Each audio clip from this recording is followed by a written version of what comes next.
Stop.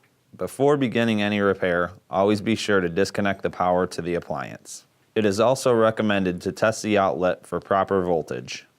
Remember to also turn off the water. Okay, what we're going to be working on today is a Maytag dishwasher. The customer's complaint was that there was condensation and some water that was dripping down when the unit was running.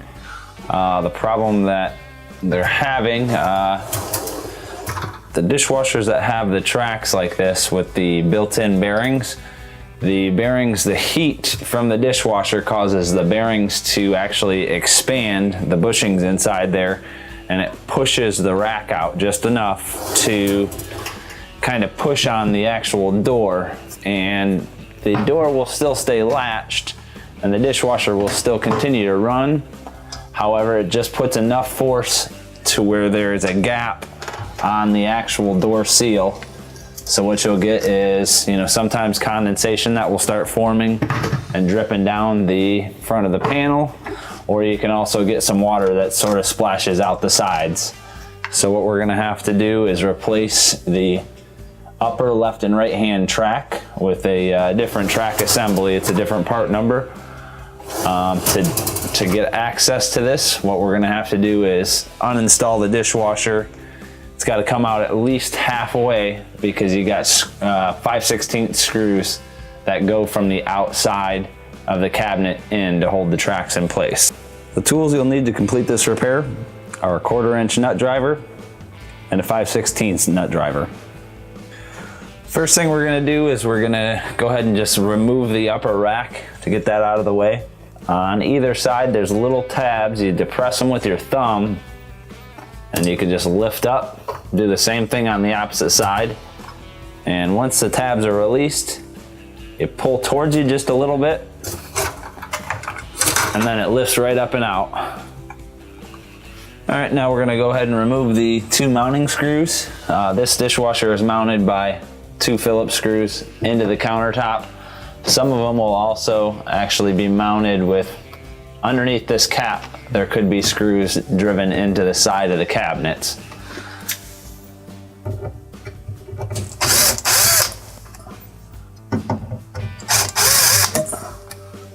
Now we're going to go ahead and remove the 2 1/4-inch screws from the bottom kick panel.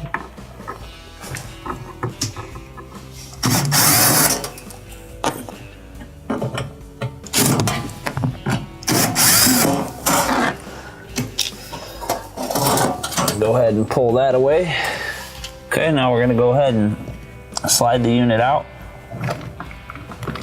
Depending on the install, it depends on how much stuff has to be removed. So you got enough power or enough slack on your power line, your water lines, your drain line. You want to just kind of go slow, and if you start getting caught up by something, go underneath and see what needs to be disconnected. But you do have to get it out basically about 1/2 to 3/4 of the way to get access to your side panel screws. Now that we've got the dishwasher slid out, basically you need to get it out far enough to where you can see these 4 5/16 screws. Basically you can go ahead and start,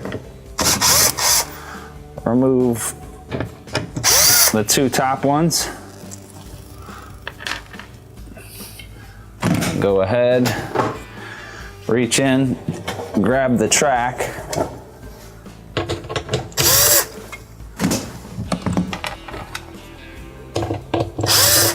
remove your other 2 screws. The track will actually just come right out. All right, so you got your old track removed. Just basically take your new track, make sure that the grooves line up the same. And they also do have a little up arrow stamped into them, so you know which way is up. Just gonna go ahead and take your track and sort of set it in place. You're gonna have to kind of look from the other side. Just get one of your top screws in, so leave it loose. And get the one at the bottom on the rear. Again, just kind of leave them a little bit loose You can snug them all up at the same time. When you're installing them, it's just best to kind of do it like you would lug nuts on a car, alternating them when you're tightening them down.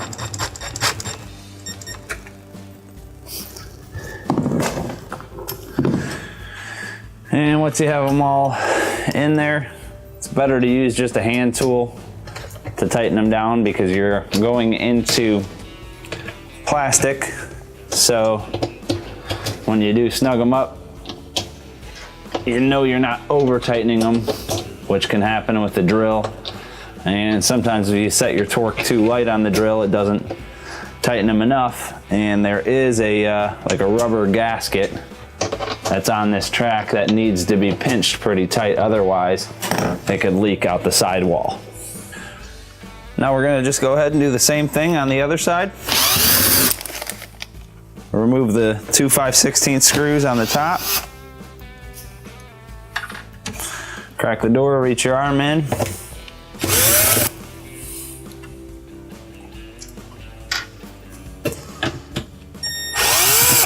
Take your other two out.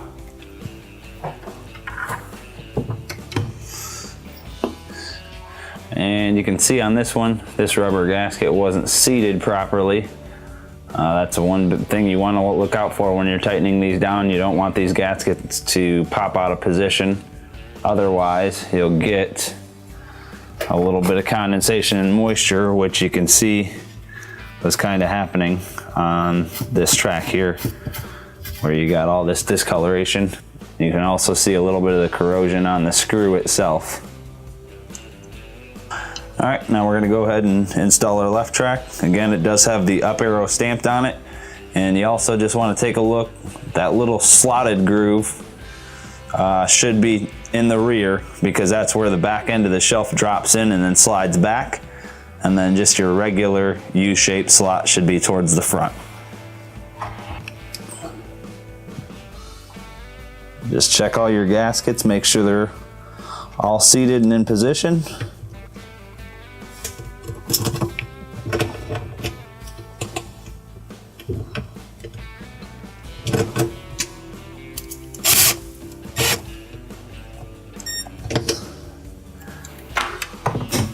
Start with one of your top screws. Keep it loose.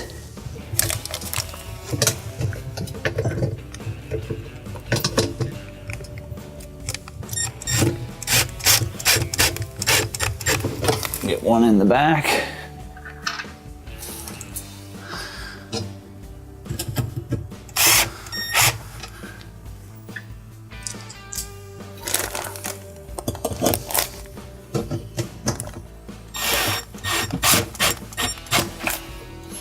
All right.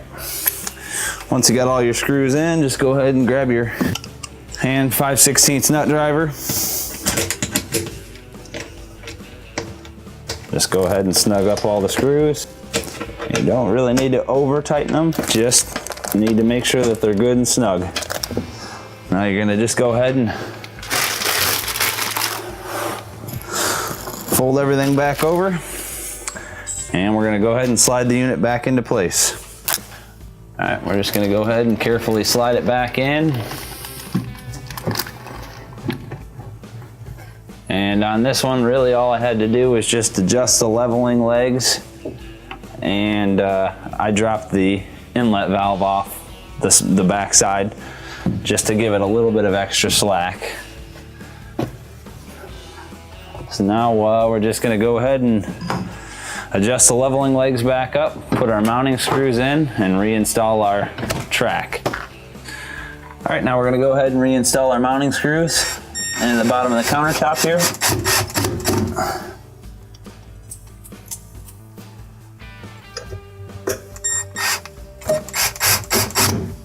We've already got the legs leveled up and adjusted.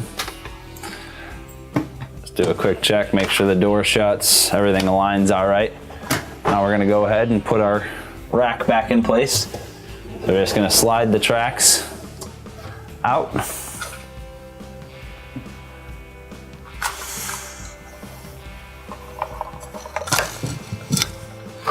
And what you do is You drop these tabs into the rear first on either side, and they slide back, and then the front tabs will drop into position.